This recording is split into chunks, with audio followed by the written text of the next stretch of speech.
Who has stood out the most during New Orleans Saints minicamp, ladies and gentlemen? How sweet is this hat?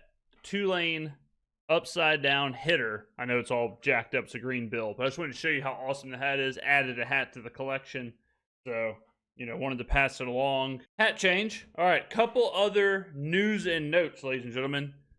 The freaking merch is in. All right, so we're gonna have our merch drop number one. Going to be soon.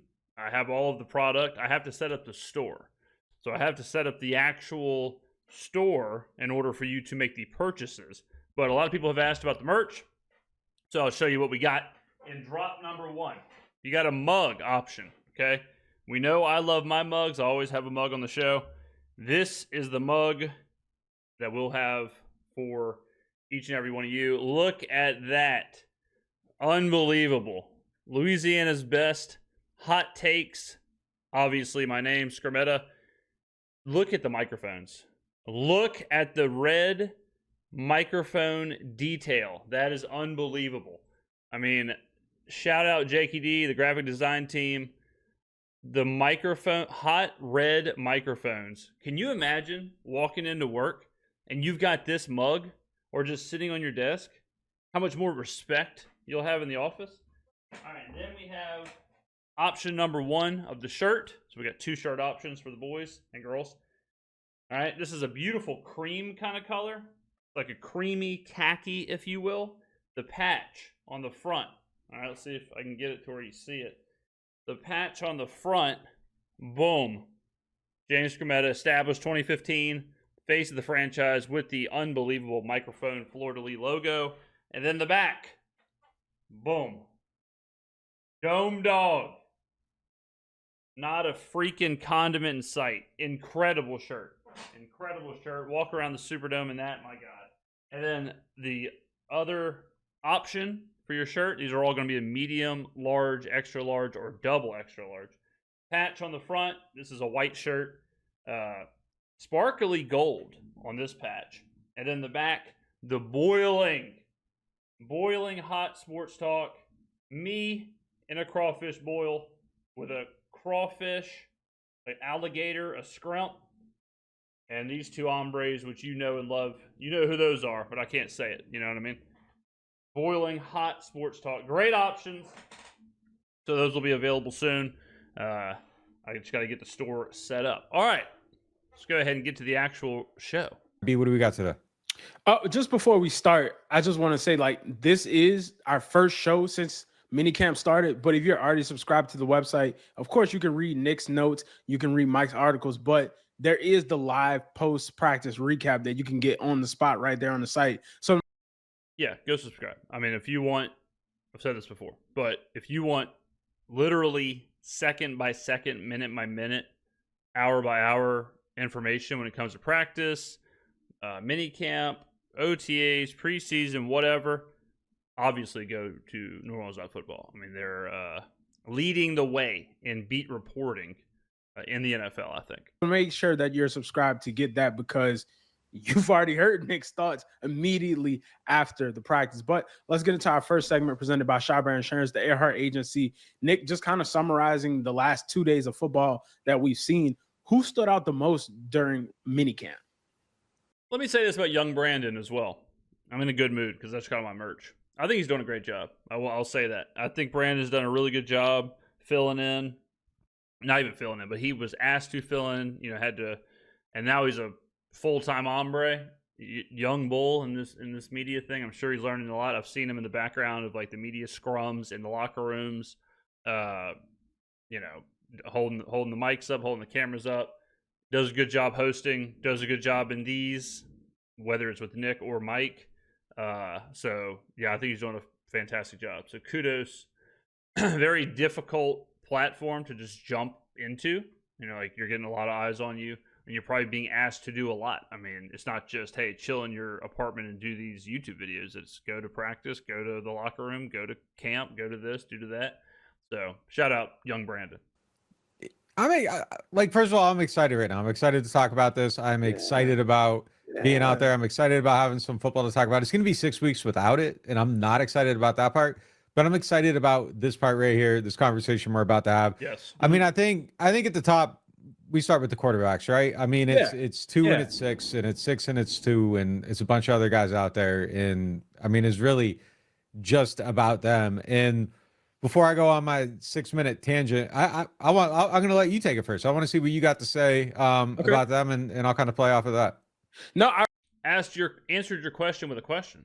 Controversial yet brave. I really like the energy of surrounding the quarterbacks, because it's not like anybody is just taking a step back and conceding and saying, okay, well, I'm gonna let you go out there and do your thing. In these 7-on-7 sessions, it really seems like that old school, like, all right, it's just us out here. Let's make it happen. Let me try to make my best throw. Let me try to make the person just be in the best position to make a play. And I think that that's kind of what we've seen over the last 2 days between Rattler and Shough. Now, Shough has done some things where it is a little more exciting, but that doesn't mean that Rattler isn't doing everything that he needs to do. Also, yesterday there was we listed it as an interception. It might not have been an interception because of the ground, this and that, but that was the only real mistake like that we've seen over the last 2 days. So I'm excited that these guys are out here battling and doing the thing.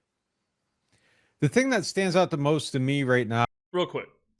Yeah, I mean, we've said like this is something that's going to really drive everything. This competition is as intense as it can be, and I can't think of a time in the NFL where we've seen something like this, because normally it's a journeyman quarterback or someone who really, they're competing, but they're not really competing. Like, they're not really going to be, the quarterback moving forward or whatever. It's almost like a setup. This is like a reality TV show. This is like The Bachelor, but instead of getting a life of love, you get to be the franchise quarterback of an NFL team. And these guys are both young. Like, this is not Trevor Siemian. Like, all right, let's see if I can, like Cleveland, for example, like Joe Flacco and Shedeur Sanders. Let's just put them two. Flacco's trying to win the job, but no one in Cleveland really thinks like Joe Flacco is the future of the franchise quarterback. It's just like, is he going to be the quarterback for the now? Like, is he going to be, if he wins the job, is he the quarterback for the next 6 weeks or this season or whatever? But he's not moving forward. He's 40 years old, right? So, but this is like, well, if Spencer Rattler wins the job, he absolutely could be the franchise quarterback. If Tyler Shough wins the job, he absolutely could be the franchise quarterback. Like, these are two guys who are going after it every rep, every practice, every OTA, preseason. Like, I do not go to preseason games. I never go. I cannot wait for the preseason this year. I will be at every game. I will every second. I mean, I won't even be able to use the bathroom in the dome because it's like nonstop action. So, yeah, this is as exciting as it gets, especially for an offseason. is that neither one of them is standing out from the other one. Yeah. And I think that's a good place to be. I think that is 100%, a great 100%. place to exist right now, because it means they're both playing pretty good. And overall, we've seen that percentage come down a little bit in practice, the completion percentage, which is good. Like, I did not want to go out here and see every single day. Yeah, you don't want to see 8 for 8 and then 7 for 8, 9 for 9, 8 for 9, 10 for. Yeah, you don't want to do that for sure. And like Nick said, it's good that they're both neck and neck. We don't want them to be that. We don't want one of them to just pull away and explode and leave the other in the dust, because that means the other's not playing well. We want this to be neck and neck until week 1. 28 of 30 combined, 26 of 30 combined. It's more like 20 of 30. Like, and that's a good number. That's a good number to be at. That means the defense is making some plays. Yeah. We saw Kool-Aid make some plays today, which was huge. And something that before we came into minicamp, I said, I want to see him make some plays. I want him to force me to notice him. He did that today. He looked great in a red zone period, had 2 broken up passes, back-to-back plays, looked good, looks good covering.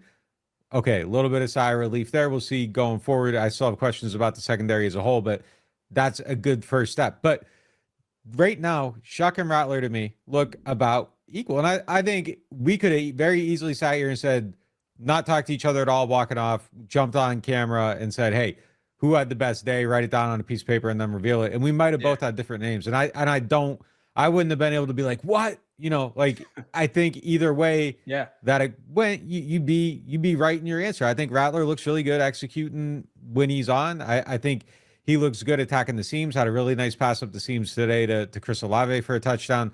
Looks good. Looks in command overall. Almost threw a pick today.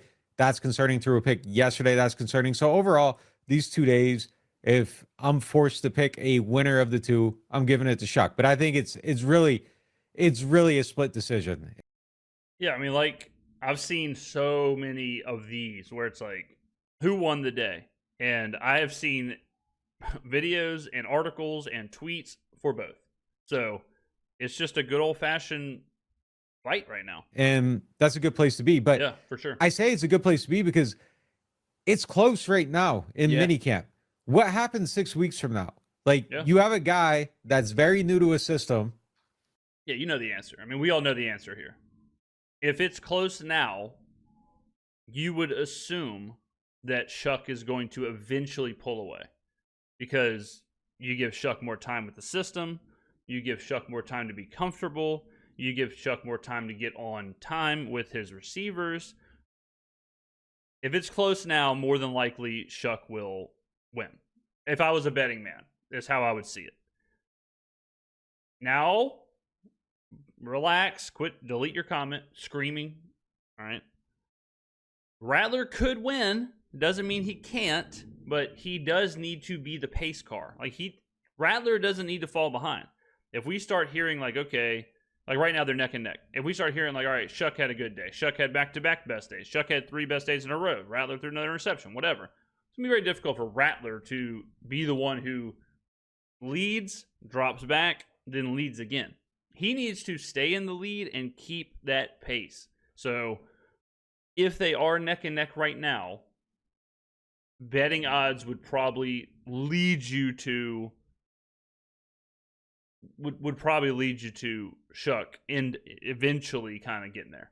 Is learning it, is getting the timing down with all the receivers. You see the timing improve. You see his processing improve. Yeah. If he keeps improving at this rate in camp, I am maybe a little bit marginally excited about the possibility of what he's going to be by week 1. Yeah. I mean, it's same with any team. If, again, to use Cleveland, if you're hearing that Joe Flacco and Shedeur Sanders are the same, or Joe Flacco and Dylan Gabriel or whatever, the rookie is probably going to end up winning the job if they're right now equal. I think. Why just marginally, though, with that amount of time? Because I got to see it. Okay. And I got to see it against a defense that isn't the Saints. Yeah. Well, also, you got to see it, yes. And you have to see it. Now, that's a good point where there could be a big differentiator once the defense is available. And I don't mean like 9-on-7. I mean preseason. I mean legitimate blitzes, legitimate defenders trying to get after you. When that starts happening, you could see a shift in balance where, oh, damn, the defense is really throwing them off. The rush is really throwing them off. The pressure is really changing things. So absolutely, that could be something that completely shifts the scales. If we get to preseason and you can tell Shough is just flustered, you can tell, he's struggling with NFL defenses or struggling with a pass rush or some of the red flags we saw in college, because we know Rattler should be more capable to handle that because he did it last year, right? So that absolutely is something to watch. I got to see a lot. Right. There's been a lot of optimism over the last couple of years over different things. This is going to work. That's not going to work. I've come to realize like why people have a certain tone when they cover certain teams, and it's like I get it now. Like I understand. I'm never going to be that cynical. Like I'm always going to be a guy that kind of looks at things about like how can it work, but there's that little bit more elevated pause I think within some things. But I'm excited, and I kind of feel like if he continues to improve on the day by preseason week 1, I think it's decided. I really do. But there's a chance it doesn't, and even if it stays flat and stays the same, I think there's a real chance the Saints don't have the worst quarterback in the league week 1. I mean, like I feel like that's where I'm at right now after seeing these practices. I think there's a chance they possibly do not have the worst quarterback in the league. And I don't know what that means, but they don't have a win on their resume right now. So that's at least like a elevated starting spot, and then kind of go from there. But I'm encouraged by Shough's process, and I'm encouraged by Rattler's maturity and growth. Yeah. Both guys are battle tested. You kind of see it. You kind of see two guys that have fought their whole lives to kind of get here. They don't seem to be rattled by their mistakes. They aren't afraid to let it rip. They understand what it takes. And man, I just enjoy it. Like, I enjoy the hell out of going out there and watching these two young guys go at it. Yeah, for sure. And of course, when we come back for training camp, it's going to continue to, pull one way or another as that process goes along. But even in talking to the other players, and, Kellen Moore, he's going to give that kind of answer. But even other players, and I don't think it's just a PC answer that's just safe. They're genuinely saying Shough and Rattler and Shough in whatever order, but they're saying both of their names in support. After you hear this, right, you hear these answers, you hear how excited Nick is, you hear how excited Brandon is. Doesn't it make it even more ridiculous when you hear you hear this, and then you juxtapose that with, well, maybe the Saints should trade for Jameis Winston. Well, maybe the Saints should trade for Elvis Garback. Well, damn, maybe, now that I think about it, maybe the Saints should go and see if Carson Wentz is available. It just really shows that vet quarterback situation. And I'm, talking to Cam Jordan here. Like, that's why when Cam Jordan said that on K. Adams' podcast, I was like, man, it's just so tone deaf, because listen to this. This is excitement. This is energy. People are thrilled with this competition. It is Rattler. It is Shough. It is Rattler. It is Shough. Does any of that sound like we need to trade for Jameis Winston? Or trade for Joe Flacco? Or trade for or sign whoever gets cut by whatever team? Like, this is why I think that's just so, it's just so weird that that's still part of the conversation. It seems like anyone that's at practice, anyone that's watching, anyone that is tuned in is ready to go with this competition between Shough and Rattler. Support of both. So I think that also that shows that, it's neck and neck. Yeah, I think it is. I mean, it definitely is. I mean, the numbers are what they are. They're kind of attacking the field similarly. I will say that, I think where Rattler has a big edge is just kind of on rhythm. I mean, I think a lot of stuff for him is happening quicker on rhythm. There's a lot of plays where Shough ends up rolling out, and I think that's his game. And I don't. Yeah, that's what he does. Now, he's going to have to get on rhythm. He can't survive rolling out. He can't survive holding onto the ball, flushing himself out of the pocket, extending. You can't survive on that 90% of the time. At some point, you do have to play on rhythm. Really have a problem with it, but in 7-on-7, I don't know. There's something a little bit more optically appealing about a quick pass coming out 1, 2, 3, 4. Yeah, I mean, if 7-on-7 is not the time where you should be rolling out, extending the play, that's not the time for that. 5-step drop, back foot hits, boom, Olave up the seam, touchdown. There's kind of just it kind of just feels like rhythm. All right, yes. But I will say that I think that some work started to show on Rattler over the last 2 days that we didn't see those first, they were kind of unblemished practices, and there's a little bit of mistake making in the and I also think that's okay though. That's what these are for. And yeah, Baker Mayfield, I remember one time Baker Mayfield threw 4 or 5 picks in a practice or a minicamp or whatever for the Bucs, and they asked him about it. He was like, I'll throw 1,000 if I can. He's like, this is the time to do it. Who cares? This is, if you're going to throw 4 picks, do it now. If you're going to throw 5 picks, do it now. You're trying things out. You're testing things. I think the OTA stats I think those stats are so dumb, because it's 7-on-7, it's 9-on-7. There's no rush. There's no this. There's no context. We're not seeing it. The media is obviously, but if we get a report that blank player's 18 for 18 in camp, it's like, damn, he's lighting it up. But then it's like, okay, well, he dumped it off 18 times. That's what can happen. I'm not saying this with Rattler or Shough are doing, but I just don't put anything into 7-on-7 or 9-on-7. Brandon, don't look at me like that, pal. So yeah, I throw picks now. Force balls in there. That's an elevated pause. Do that now. See what you can get away with. Test your receivers. See what they can do. Yeah. Like people get and we're in this as well because we literally make throw charts of practice. Like we are over analyzing the shit out of everything. But like that's what we do. But like I think when you analyze it and you contextualize it, like it has to be within the context of what's actually happening. And yeah, everything gets magnified. Like there's an OTA and then you have 7 days in between and you got to talk about that one practice for 7 days. Like the lot gets made of everything. But I really don't have a problem with Rattler throwing a pick at some point or Shough throwing a pick at some point. Like you have to try to make some throws. You kind of have to try to figure out where your arm's at. You kind of got to try to figure out, hey, can I fit this in here? What's the timing? How's he breaking on it? Like mistakes are going to be made. You let it rip. Right. You play fast. You make mistakes fast, and you correct them fast. And really, that's what it's about. So, I mean, it would be like going to a golf tournament and watching the driving range session and be like, damn, he did this, this, and this. He's hitting this, this, and this. It's like, who cares? Like sometimes if you play golf, a lot of the times your best round is after your worst driving range session, and vice versa. If you're flushing the ball in the driving range, usually doesn't translate to the course. A lot of the times, like you're trying to get loose or just get stuff out of your system or try stuff, see where you're at, whatever. So it's like, yes, to a certain extent, like we are covering one practice for 7 days or whatever, but just as a fan, when you're hearing those kind of numbers and stuff, I wouldn't put too much in. So I'm not going to make a big deal about him throwing a pick, almost throwing another pick today. One of them was my charts inside. One of them was the Brandon Cooks. That's a new player. Yeah. That's new timing. That's new speed. Yeah. That's a new So, I mean, that's not a big deal to me. I really do. I feel like it's a coin flip right now. And do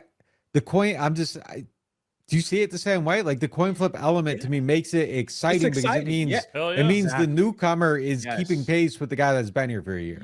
Yes, it definitely is exciting. And even you talk about how Rattler almost threw another pick today and he threw the one yesterday, and you brought up how Kool-Aid has showed out. This also tells me that maybe the defense will be together once they all get everything together, because it isn't like the first team offense is going against the scout team defense. These are good on good, starter on starter. So to see that is pretty encouraging that even they're making plays, because there's a whole nother side of the ball. I know we're talking about the quarterbacks right now, but I mean, everyone has to prove it. This is a prove it off season for everyone on the team.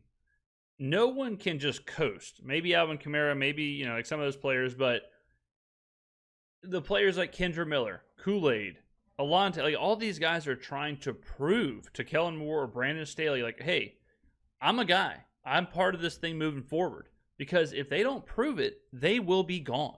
If they don't prove it, if Kendra Miller doesn't prove it and Devin Neal proves it, guess what? Devin Neal's going to be above Kendra Miller in the depth chart. It's that easy, right? If Brandon Cooks proves it and Rashid Shaheed doesn't prove it, guess what? So all these guys, every single player on the team, because everything is so new and because you have a fresh lens at this thing, and you've got 9 rookies who are just always, rookies are always going to be all in because they're their first year in the NFL. So even a dynamic like, I know Jonas Sanker isn't practicing right now, but like Jonas Sanker versus Justin Reed versus Tyrann Mathieu, even something like that, where Sanker's probably like, I want to start. And Tyrann and Justin Reed are like, well, we do too. All right. So all these guys, it's just a non-stop competition across the board. The defensive ends, the defensive tackles, all these players. There's a million interior defensive linemen. Who's going to be on the team? There's a million edge rushers. Who's going to be on the team? Now, but that's important to see also. But yeah, I definitely do feel like as a coin flip, like, hey, right now, these two guys are what and what. I just really thought of.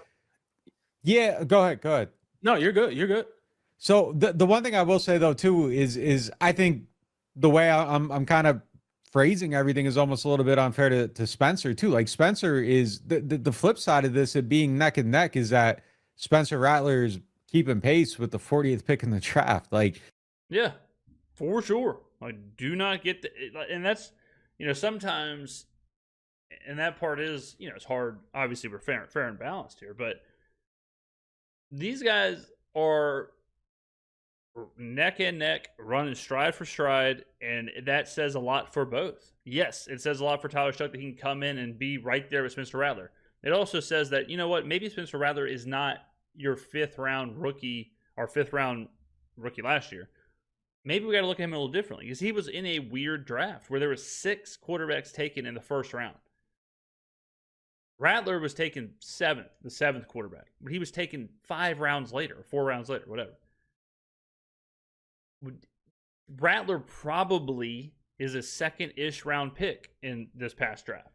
You know, so even those storylines, even that narrative is interesting where you get Rattler who he's similar in a way. I mean, younger than Shough, you know, like similar build, or not build, but like similar style, I guess, of, you know, big arm talent, sneaky athlete, all that kind of stuff.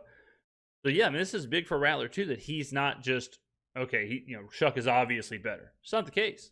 He's also playing at a level, maybe arguably a step ahead on some days, at least even. Like, it's an even battle with a guy that was the handpicked quarterback that was the 40th pick in the draft. Now, granted, he has a year of experience, but this is a guy that's a year younger than his counterpart too. So It's not like he can't go away, take all the stuff he has, practice and try to sharpen up his edges and all that stuff on spots where there's dull spots. And don't get it twisted either. We keep talking about how Tyler Shough, give him a little bit more time, whatever. Spencer Rattler is now learning from the combination of Kellen Moore, Scott Tolzien, Doug Nussmeier. Whereas last year, yes, Clint Kubiak's in the building, but Dennis Allen, Darren Rizzi, like, it's not exactly where a quarterback would go to thrive. He was also getting third-team reps. He was behind Carr and Haener, and then kind of elevated himself. But now he's getting this like tried and true look as a 1, at worst a 2, by a ton of quarterbacks in that room. One of them, or I guess 2 of them, coming off of a Super Bowl win. Like, the tutelage that Spencer Rattler's getting is way different than what he was getting last year. So yes, he absolutely in the next 6 weeks or through preseason or whatever can take that tutelage, take that coaching, and get to a whole different level and come back and be better. Like, we saw him just do that from the last game to the first practice this year. So there's going to be a sharpening up process for him as well. And I think the way I was saying it before is a little bit dismissive of his ability. And I don't mean it that way. Yeah, I mean, I shouldn't be talking about Spencer like he's standing still. Like, he's an improving player as well, which it's a good place to be, man. I think these two are going to push each other like really, really far. The rapid improvement of Shough, though, is something that is standing out to me. It just is right now. Yeah, and that's W awareness right there. But even in Rattler, like, this is 7-on-7, not 11-on-11 against another team or something like that, where you can showcase other elements of your game where, yeah, I can roll out and then I have wheels where I can go get a first down. Things like that. Spencer Rattler's first touchdown in the preseason last year the Arizona game was running to the goal line. So I definitely think there are elements there that can't be fully shown right now. But from what we've seen over the past, 5 practices in between March and now, between May and now, I definitely feel like it's arrows pointing up on both. And you made the point about the ascension of Shough in this short-term period and what he will be coming into training camp. I think it's just all the more exciting. But isn't it interesting, ladies and gentlemen, that it seems to be arrows pointing up across the board? Seems like arrows are up almost everywhere right now. And you can say, yeah, well, it's just minicamp. Yeah, well, it's just OTAs. Yeah, well, it's just this. Yeah, well, it's just that. Just saying. Things seem to be very exciting. I agree. Let's roll into our next segment. There you go, ladies and gentlemen. Who stood out at minicamp? Great stuff. Good video. Merch is coming. Merch is coming, ladies and gentlemen. I am so excited to get these out. They all arrived at once to the studio. So, which, I mean, I should have expected. But so now the studio is just basically a packed sun. It's just shirts and mugs and stuff everywhere. So, but I'm excited to get them out of y'all. We're going to do, obviously once they start getting shipped and all that stuff, it's going to be insane, especially during the season, seeing people wear them around the city or to the games or whatever, watch parties or to the bar and all that stuff. So, yeah, it's going to be a lot of fun. Going to be awesome. And, oh, yeah, you with every purchase, you'll get a sticker, too. So there'll be stickers involved as well. I don't have one of those in here. They're in the warehouse. But, yeah, so very exciting. So stay tuned. I would assume the store will be ready by, let's see. I would think the store would be ready to roll at the latest the last week of June. So like the 23rd, that week. Hopefully by this time next week, which would be the 20th. Hopefully by this time next week, hopefully the store's live. And hopefully we're processing orders, shipping stuff out. But regardless, start saving, looking between the couch cushions, saving a couple pennies here and there. And, yeah. All right. Get on down in the comments below, ladies and gentlemen. Thank you for watching, and I will see you in the next video.